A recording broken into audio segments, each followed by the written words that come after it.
Hello everyone, myself Divya Chaudhary. I am an assistant professor in Delhi Teachers Training College, which is affiliated from Guru Gobind Singh Inprastha University, New Delhi. Today's topic is divided into two videos. Today we will discuss the first part of the topic. This video is related to the subject Creating an Inclusive School. Today's topic is Disability and Inclusion, Historical and Contemporary Perspective and Learning Problems. Learning problems will be discussed in the video of second part. Before starting the topic disability, we should know the meaning of children with special need. What do you mean by children with special need? The designation children with special needs is for children who may have challenges which are more severe than the typical child and could possibly last a long time. Means children with special need का क्या मतलब है? ऐसे बच्चे जिनके पास एक challenge होता है जो टिपिकल चाइल्ड जो नॉर्मल चाइल्ड्स होते हैं उनके कंपैरिजन में उनकी जो वर्किंग होती है वो कैसी होती है या फिर उनकी वर्किंग जो है वो किस तरह की होगी. Children with special needs are children who have disability or a combination of disabilities that makes learning or other activities difficult.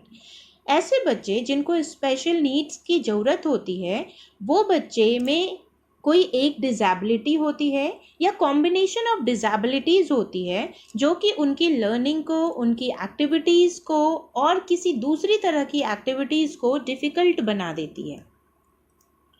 Special need children include who have mental retardation which causes them to develop more slowly than other children. Speech and language impairment such as problem expressing themselves or understanding others. Physical disabilities such as vision problem, cerebral palsy or other conditions. Learning disabilities which distort messages from their senses. Emotional disabilities such as antisocial or other behavioral problems. Hence, a child with special needs such is the one who possesses disabilities of physical, sensory and emotional behavioral problems. कहने का तात्पर्य यह है कि special needs जो children होते हैं वो इन सब में से कोई एक होते हैं या इन सब में से कोई भी हो सकते हैं. First one is mental retardation जो कि क्या करता है लोगों की जो डेवलपमेंट होती है उसको स्लो कर देता है अदर देन जो दूसरे बच्चे होते हैं उनके कंपैरिजन में. उनकी स्पीच और लैंग्वेज इम्पेयरमेंट होती है लाइक अपने आप को वो एक्सप्रेस नहीं कर पाते हैं या दूसरे की कही गई बातों को वो समझ नहीं पाते हैं. फिजिकल डिसेबिलिटीज़ जैसे कि उनको आंखों में प्रॉब्लम होती है लाइक बहुत लोग ब्लाइंड होते हैं, किसी में पार्शियल प्रॉब्लम होती है, कोई किसी में सेरिब्रल पाल्सी की दिक्कत आती है या और भी कोई कंडीशंस हो सकते हैं. लर्निंग डिसेबिलिटीज़ जो होती है वो क्या करता है कि उनमें बच्चे का जो सेंसिंग होती है कैपेसिटी, मैसेज को ग्रास्प करने की जो कैपेसिटी होती है वो कम होती है. इमोशनल डिसेबिलिटीज़ इनमें बच्चे एंटी सोशल टाइप बिहेवियर होता है उनका या फिर कोई और बिहेवियरल प्रॉब्लम्स होता है. ऐसे बच्चे जिनको स्पेशल नीड्स की ज़रूरत होती है उनमें डिसेबिलिटीज़ हो सकती हैं फिजिकल, सेंसरी, इमोशनल और बिहेवियरल प्रॉब्लम्स की. Now come to the topic disabilities concept. A disability is any continuing condition that restricts everyday activities. A disability can be physical, cognitive, mental, sensory, emotional and developmental or some combination of these. Means disability क्या है? एक continuous condition है जो daily life की activities को restrict करता है. या फिजिकल भी हो सकता है, कॉग्निटिव भी हो सकता है, मेंटल भी हो सकता है, सेंसरी हो सकता है, इमोशनल हो सकता है या उनमें कोई डेवलपमेंटल प्रॉब्लम हो सकती है या फिर इन सारे में से किसी का भी कॉम्बिनेशन हो सकता है. वर्ल्ड हेल्थ ऑर्गेनाइजेशन के डेफिनेशन के अकॉर्डिंग डिसेबिलिटीज़ को 3 फोल्ड्स में डिवाइड किए गए हैं: impairment, disability and handicap. Impairment, any loss or abnormality of psychological, physiological or anatomical structure of function. Impairment क्या होता है? जनरली हम इन तीनों टर्म में कंफ्यूज हो जाते हैं, इम्पेयरमेंट, डिसेबिलिटी एंड हैंडीकैप में. इम्पेयरमेंट क्या है? एक तरह की हानि है जिसमें लोगों का मनोवैज्ञानिक, शारीरिक या शारीरिक संरचना में कोई असामान्यता पाई जाती है या उसमें कोई हानि होती है या उसमें कोई लॉस होता है, वो इम्पेयरमेंट कहलाता है. Second one is disability. Resulting from impairment, lack of ability to perform an activity in the manner or within the range considered normal for a human being. Means disability एक विकलांगता है जिसके परिणाम स्वरूप क्या होता है, कोई व्यक्ति सामान्य तरीके से कोई कार्य नहीं कर पाता है, उनकी जो गतिविधि, किसी भी गतिविधि को करने की जो क्षमता होती है उसमें कमी आ जाती है. The next one is handicap. A disadvantages for a given individual resulting from an impairment or a disability that prevents the fulfillment of a role considered normal depending upon age, ethics and culture and social factors of an individual. Handicap क्या है? एक बाधा है जिसमें किसी व्यक्ति के लिए किसी हानि या कोई अपंगता के परिणाम स्वरूप उनके व्यक्ति के उम्र, नैतिकता, संस्कृति, सामाजिक कारकों के आधार पर उनकी जो भूमिका होती है वो सामान्य नहीं हो पाती, उनकी भूमिका की जो पूर्ति होती है वो कहीं ना कहीं रुक जाती है. दैट मीन्स कि वह अपनी भूमिका को पूरी तरह से निभा नहीं पाते हैं या उनको अपनी भूमिका निभाने में कहीं ना कहीं कठिनाई होती है. The next point is the historical and contemporary perspective of disability and inclusion. Today's main topic is the historical and contemporary perspective of disability and inclusion. Inclusive education is a quite new term, does not possesses a long history as compared to the history of disability and education of the disabled, which may be said to be as old as the history of the mankind. हम कह सकते हैं कि inclusive education की कोई नया term नहीं है. जिस तरह से मानवता का एक इतिहास है, उसी तरह से इंक्लूसिव का भी क्या है, इंक्लूजन का भी एक इतिहास है. For looking into this history, it may be divided into 7 eras characterizing the way disability has been treated during its varying periods. अगर हम इनकी हिस्ट्री की बात करें तो जो इनकी हिस्ट्री है उनको हम 7 एराज में डिवाइड कर सकते हैं, जो कि इस तरह से हैं. The first one is the era of exclusion, extermination and abandonment. Second one is the era of acceptance as a subject of amusement and use. Third one is the era of legal discrimination and witchcraft. Fourth, the era of sympathy and asylum institutionalization. Fifth, the era of isolated settings, special schools. Sixth, the era of segregated settings, special classes. Seventh, the era of inclusive settings, regular classes.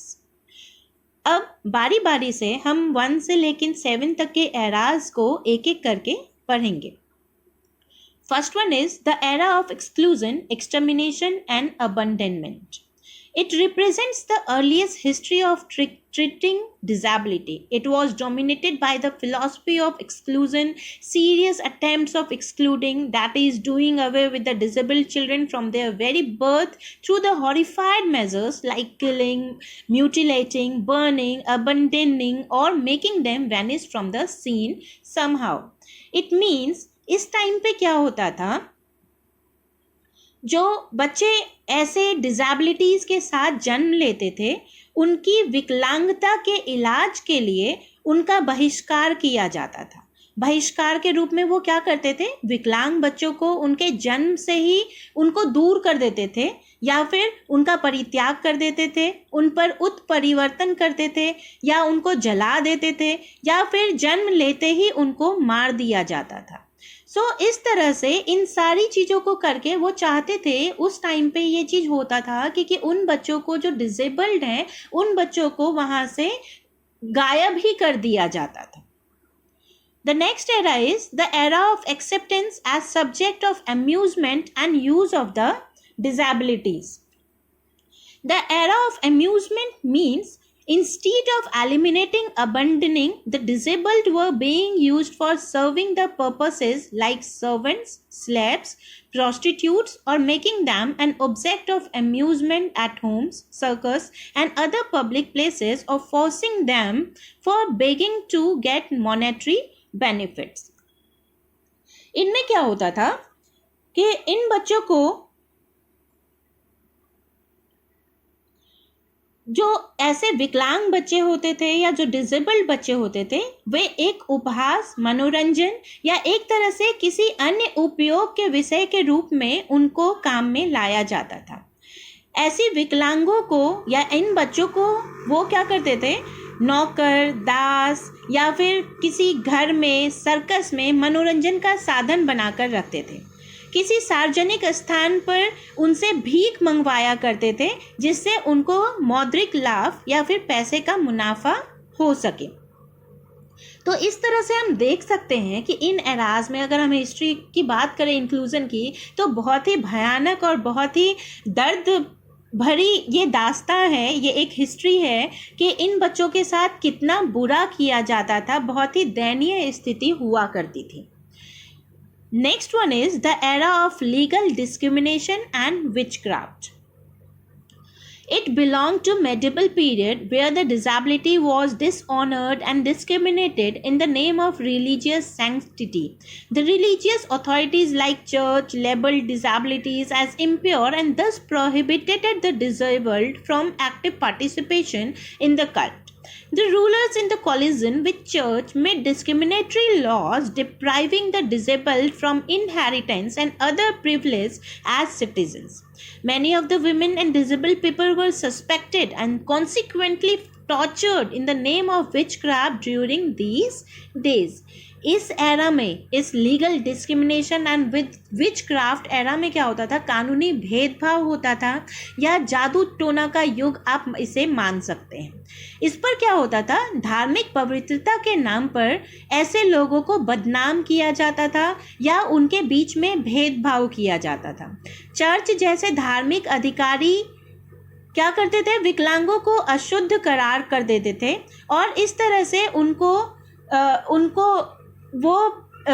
उनकी किसी भी चीज़ में सक्रिय भागीदारी नहीं लिया करते थे. या फिर आप कह सकते हैं कि इनकी जो विरासत, विकलांगों की जो विरासत थी या उनके जो अधिकार थे उनको उनसे वंचित कर दिया गया था. और ऐसी महिलाएं जो इन बच्चों को जन्म देती थी उनको यहाँ तक कि चुड़ैल के नाम से बोल कर उनको टॉर्चर भी किया जाता था, जो कि बहुत ही गलत था. Next era is era of sympathy and asylum.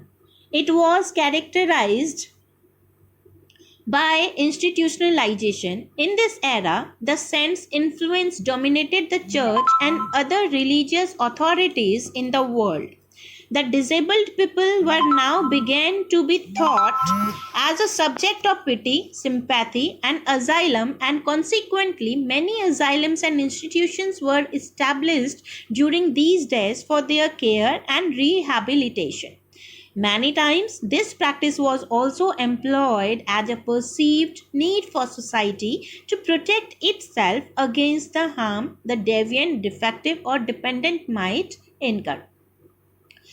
यह जो युग कहा गया, इसको सहानुभूति और शरण का युग कहा गया था.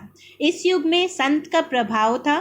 चर्च और अन्य धार्मिक अधिकारियों पर उन संतों का एक प्रभाव रहा, वो उन पर हावी रहे. और इस युग में विकलांग लोगों को दया, सहानुभूति के विषय में सोचा जाने लगा, उन पर दया या उनके ऊपर सहानुभूति की जाने लगी, उनको शरण में लिया जाने लगा और उनकी संस्थानों की स्थापना हुई. और इसी संस्थानों में उनको देखभाल और पुनर्वास के लिए कार्य किया गया. कई बार इन अभ्यासों को नियोजित भी किया गया। समाज के लिए एक ऐसी ज़रूरत आई कि इन बच्चों के लिए या ऐसे जो डिसेबल्ड पर्सन है उनके लिए एक अलग से संस्था बनाई जाए जहां पर उनका ध्यान रखा जाए या फिर उनकी जो ज़रूरत की चीज़ें हैं वो उनको वहां पर दी जाए। Next era is era of isolation and special school. The Renaissance movement spread in 17th century in the Western world. This brought out a new era of hope to the disabled children in the shape of establishing special schools. For the special categories of disabled children like deaf, blind and mentally retarded, as a result, by the close of 18th century, special education was accepted as a branch of education and separate special schools were considered as a perfect alternative for providing the education and care to the exceptional disabled children. इस era में क्या हुआ, उनके लिए एक अलग से setting, एक स्पेशल स्कूल को बनाया गया। वैसे भी आपने जैसे ही देखा कि 17th सेंचुरी में जो पुनर्जागरण आंदोलन हुआ था उससे इन बच्चों में या इन लोगों में एक होप हुई उनके स्पेशल स्कूल को इस्टेब्लिश करने की, जो कि अलग अलग जो डिसेबल्ड चिल्ड्रन थे, लाइक जो डेफ थे, ब्लाइंड थे या जो मेंटली रिटार्डेड पर्सन थे या जो मेंटली रिटार्डेड स्टूडेंट थे, ये उनके लिए हुआ करता था या उनके लिए एक अलग से स्पेशल स्कूल बनाने का एक प्रोविज़न बनाया गया। और इसके तहत क्या हुआ, इन बच्चों के लिए एजुकेशन का ब्रांच बनाया गया, सेपरेट स्कूल्स बनाई गई, जिससे वहाँ पे उनको एजुकेशन या फिर उनका केयर करने के लिए जो डिसेबल्ड स्टूडेंट थे, जो एक्सेप्शनल स्टूडेंट थे, उनकी एजुकेशन प्रोवाइड कराई गई या फिर उनका केयर वहाँ पे अच्छी तरीके से हो रहा था, उनकी लर्निंग करवाई जाने लगी थी। The next era is era of segregated setting, special classes. It began with the advent of 20th century. A new era started in the history of special disabled education in the shape of moving from the isolated setting of special school to the segregated setting of the special classes within the regular schools. Mostly, it was the result of a sort of compulsion on the part of schools for admitting all children without the consideration of their disabilities, and schools deriving a way of feeling relaxed by segregating them into separate classes. Means इस युग में क्या हुआ, जो विकलांग बच्चे थे या जो जिनको विशेष केयर की ज़रूरत हुआ करती थी, ऐसे बच्चों के लिए एक इंक्लूसिव सेटिंग को बनाया गया जिसमें सभी प्रकार के बच्चों को शिक्षित किया जाने लगा, चाहे वो बच्चे असाधारण हो या सामान्य हो। मीन्स इन दोनों तरह के बच्चों को एक ही स्कूल में पढ़ाने की कोशिश की गई या एक ही स्कूल में पढ़ाने का एक सेटिंग तैयार किया गया। या एक मेन स्कूल, अब जो ये डिसेबल्ड स्टूडेंट थे ये एक मेन स्कूल में एंटर करने वाले थे। ये सभी बच्चों का स्वागत स्कूल के ओर से किया जाता था, जिसमें वो डिसेबल्ड भी बच्चों को लेते थे और जो नॉर्मल चाइल्ड होते थे वो उनको भी लेते थे। लेकिन जो डिसेबल्ड स्टूडेंट हुआ करते थे, जो स्पेशल नीड्स स्टूडेंट हुआ करते थे, उनकी आवश्यकता के अनुरूप उन स्कूल में एक अलग से उनकी रिक्वायरमेंट को पूरा किया जाने लगा था। Next one is the era of inclusive setting, regular classes. The modern era in the history of disabled education belong to the era of inclusive setting. It means educating all types of students, whether exceptional or normal, together in the regular classes of the mainstream school. These schools are welcoming the children with all their disabilities by getting them adequately equipped in terms of necessary adaptation and means and material for their proper education and adjustment. इस era में क्या हुआ, ये एक modern era था disabled education के लिए, या फिर इसी को हम एरा ऑफ इंक्लूसिव सेटिंग भी कह सकते हैं। इनमें क्या था, हर एक बच्चे को एक साथ एक स्कूल में, एक क्लास में, रेगुलर क्लास में पढ़ाया जाने लगा, चाहे वो एक्सेप्शनल स्टूडेंट हो या फिर नॉर्मल स्टूडेंट हो। इन स्कूलों में बच्चों को उनकी डिसेबिलिटीज़ के अकॉर्डिंग जो एडिकेट इक्विपमेंट्स उनको दी जानी चाहिए थी वो दी गई, और स्कूल में एडेप्टेशन किया गया, और वो सारे मटेरियल्स एजुकेशन के लिए या एडजस्टमेंट के लिए उन बच्चों को प्रोवाइड करवाए गए, जिससे वो क्लासरूम में प्रॉपर तरीके से एडजस्ट कर सकें और अपनी लर्निंग कर सकें नॉर्मल स्टूडेंट के साथ. Now, these all terms was related to the global scenarios. Now we come to the point, the Indian scenario. India में क्या हाल था इंक्लूसिव एजुकेशन का या फिर इंक्लूजन का. The status of inclusion in India is discussed in two sections before and after gaining independence in 1947. Pre-independence era and post-independence era. ऐसा नहीं था कि इंडिया में इनका इंक्लूजन शुरू से ही बहुत अच्छा था या फिर शुरू से ही इंक्लूसिव एजुकेशन प्रोवाइड किया जाने लगा था. जिस तरह से ग्लोबली ऐसे डिसेबल्ड स्टूडेंट का बहिष्कार किया गया था, परित्याग किया गया था या उनके साथ दुर्व्यवहार किया गया था, उसी तरह से इंडिया में भी इन बच्चों के साथ ऐसा व्यवहार किया जाता था. अब हम बात करते हैं प्री इंडिपेंडेंस एरा की, जिनमें हम वैदिक एरा की बात करेंगे सबसे पहले.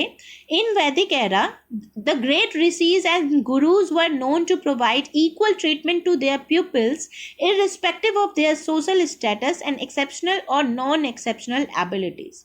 They were of the firm believers in the theory of karma. Therefore, they were the opinion to give ample opportunities to the disabled, poor and sufferer self-actualization and doing good in the life or getting better result in the next cycle of life. वैदिक काल की हम अगर बात करें तो इनमें बहुत सारे ऋषि मुनि गुरु जो थे वे इन बच्चों को समान अधिकार देना चाहते थे या देते थे. वो अपने सारे विद्यार्थियों को उनकी सामाजिक स्थिति को उनके असाधारण गुणों के साथ उनकी क्षमताओं के बावजूद उनका वहाँ पे वो उनको इनकलकेट करते थे, उनके अंदर लर्निंग, या फिर वो सारे बच्चों को एक समान सोशल स्टेटस में मानते थे, चाहे वो एक्सेप्शनल हो या फिर नॉन एक्सेप्शनल एबिलिटीज़ के साथ हो. वो कर्मा पे बिलीव करते थे. उनका मानना था कि अगर डिसेबल्ड बच्चों को भी अपॉर्चुनिटीज़ दी जाए तो वो भी बच्चे अब सेल्फ एक्चुअलाइज कर सकते हैं, अपने बारे में जान सकते हैं, अच्छी चीज़ें अपने लाइफ में कर सकते हैं और अपने लाइफ में एक बेटर कंडीशन में जा सकते हैं, अपने लाइफ के लिए एक बेटर रिजल्ट पा सकते हैं. Now the term medieval era. Religious gurus like Lord Buddha and Mahavira advocated human treatment to the disabled. The kings of India like Ashok the Great, the Harshvardhan, who followed their preaching, earned much fame in establishing hospitals and asylum for the disabled and destitute. जो religious गुरु Lord Buddha थे और महावीर थे, उन्होंने disabled के साथ काफ़ी अच्छा व्यवहार किया था, उनके साथ इंसानियत दिखाई थी, ह्यूमन ट्रीटमेंट काफ़ी अच्छा किया था. जो इंडिया के किंग अशोक थे और उन्हीं के साथ साथ जो हर्षवर्धन थे, वो दोनों भी काफ़ी फेम उन लोगों ने कमाया उन डिसेबल्ड स्टूडेंट के लिए, हॉस्पिटल्स बनाने के लिए, अजाइलम बनाने के लिए, या फिर उन बच्चों के केयर के लिए, उनके लिए एक अलग से एक संस्था बनाने के लिए. मुगल पीरियड में भी the tradition of state funding and also the charitable flow for the core and protection of the disabled continued. Mughal काल में भी उन लोगों के लिए जो डिसेबल्ड पर्सन हुआ करते थे, उनके लिए चैरिटी प्रोवाइड कराई जाती थी, उनके केयरिंग के लिए एंड उनके प्रोटेक्शन के लिए. मराठा रूरल्स एंड पेशवाज जो थे, जैसे कि शिवाजी एंड अहिल्याबाई, वो लोग भी काफ़ी जाने माने गए हैं चैरिटेबल एक्ट के लिए डिसेबल्ड एंड पुअर पर्सन के लिए. The British rule paved the way for inclusive education in the country. In India, inclusive education owes its origin to the work done by the Christian 12 missionaries and other charitable organizations of the country. These following establishments may be mentioned especially for this purpose. The first school for the blind was established at Amritsar in 1887. Amritsar में इन blind बच्चों के लिए first school खोला गया था. कब? 1887 में.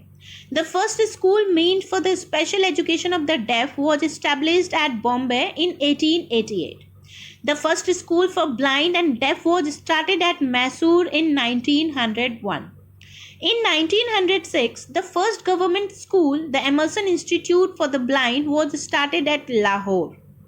Although the facilities in the form of psychomedical treatment were available at Ranchi from 1934, yet the first home for the mentally retarded came up at Bombay in 1941. Now come to the point of in post independence era. अभी तक जो हमने बात की वो तो pre independence era था, स्वतंत्रता से पूर्व डिसेबल्ड बच्चों के साथ कैसा व्यवहार, उनके लिए क्या किया गया था, उसके बारे में हमने बात की थी. अब हम बात करेंगे पोस्ट इंडिपेंडेंस एरा की, हमारे देश के स्वतंत्र होने के बाद की, 1947 के बाद की. हमें मालूम है जब इंडिया आज़ाद हुआ था उस टाइम पे सिर्फ 34 इंस्टीट्यूशंस थे डेफ के लिए, 32 इंस्टीट्यूशंस थे ब्लाइंड के लिए एंड ओनली 3 इंस्टीट्यूशंस थे मेंटली रिटार्डेड के लिए. After gaining independence in 1947, India tried to focus on the education of the children, including the disabled. Services for the physically disabled were initiated in the middle of the 20th century. Individuals with mental retardation were the last to receive attention. The first school for the mentally challenged was established in 1934. The government Department of Education initiatives after independence were manifested in the establishment of a few workshop units meant primarily for blind adults. These units later included people who were deaf, physically impaired, and mentally retarded. While some provision existed in the states, it was considered the best course to assist and encourage voluntary organizations already working in the field. The government set up the National Library for the Blind, the Central Braille Press and Employment Exchanges for the Disabled. Government ने क्या किया, एक national library बनाई blind के लिए, जहाँ पे central Braille press बनाया गया और एम्प्लॉयमेंट एक्सचेंज भी किया गया for the disabled person के लिए. It also made provisions for scholarships for prevention and early identification of disabling conditions, for the development of functional skill and for aids and appliances. Later 13 special provisions were laid down for the disabled, and to meet these provisions budgetary amount in its 5-year plans was allotted. There has been a shift in the education and rehabilitation of children with disabilities from charity to right. It was no more the wish and choice of the giver to provide education, vocational training and rehabilitation, but the right of the children with disabilities. इस scenario में यहाँ तक पहुँचते पहुँचते अब ये चीज़ नहीं थी कि आपकी इच्छा पर डिपेंड करेगा कि आप डिसेबल्ड पर्सन को एजुकेशन प्रोवाइड कराते हैं, वोकेशनल ट्रेनिंग देते हैं या रिहैबिलिटेशन उनके लिए होती है. अब यह एक राइट हो गई है चिल्ड्रन विद डिसेबिलिटीज़ के लिए, उन बच्चों के लिए जो डिसेबल्ड हैं. The inclusion of education as a fundamental right in the Constitution and other legislative legal provisions made for the disabled made special children to claim their right for education and support. अब जो है ये एक fundamental right है constitution में, जिसमें disabled बच्चे या स्पेशल चिल्ड्रन हैं वो अपने राइट के लिए, अपने एजुकेशन के लिए, अपने सपोर्ट के लिए क्लेम कर सकते हैं. तो इस तरह से हमने देखा कि प्री इंडिपेंडेंस इंडिया में या फिर पोस्ट इंडिपेंडेंस फेज में इंक्लूजन का क्या स्थिति था, डिसेबल्ड स्टूडेंट का क्या पोजीशन था. और हमने शुरू में भी देखा कि डिसेबिलिटीज़ जो हैं वो 3 तरह के हो गए, इम्पेयरमेंट, डिसेबिलिटी एंड हैंडीकैप. और हिस्टोरिकल एंड कंटेम्प्रेरी की हम बात करें तो हिस्टोरिकल में जैसे हमने देखा कि उनके टोटल हमने 7 फेज बनाए, उन 7 फेज को हमने एक एक करके पढ़ा, जिसमें स्टार्टिंग में एक्सक्लूजन था, एक्सटर्मिनेशन था, फिर एक्सेप्टेंस हुआ. एक्सेप्टेंस वो भी किस तरह से, तो एक अजाइलम के रूप में, फिर सिंपैथी दिखाई गई, फिर उनके लिए एक अलग से इंस्टीट्यूट बनाया गया, फिर इंक्लूसिव एजुकेशन को लाया गया, इंक्लूसिव स्कूल क्रिएट किया गया। उसके बाद हमने देखा कि इंक्लूसिव स्कूल, एक नॉर्मल स्कूल में जो डिसेबल्ड स्टूडेंट थे उनको इंक्लूड किया गया और उनके रिक्वायरमेंट के अकॉर्डिंग वेल इक्विप्ड स्ट्रक्चर बनाया गया क्लास का, प्रॉपर एडेप्टेशन अकोमोडेशन पर ध्यान दिया गया। तो इस तरह से हमने देखा कि जो ये historical and contemporary of inclusion और डिसेबल्ड था वो इस तरह से थी। और इस सीख में नेक्स्ट लर्निंग डिसेबिलिटीज़ या लर्निंग प्रॉब्लम से रिलेटेड जो टॉपिक है या जो सब्जेक्ट है वो हम नेक्स्ट वीडियो में देखेंगे। सो आज के लिए इतना ही। Thank you.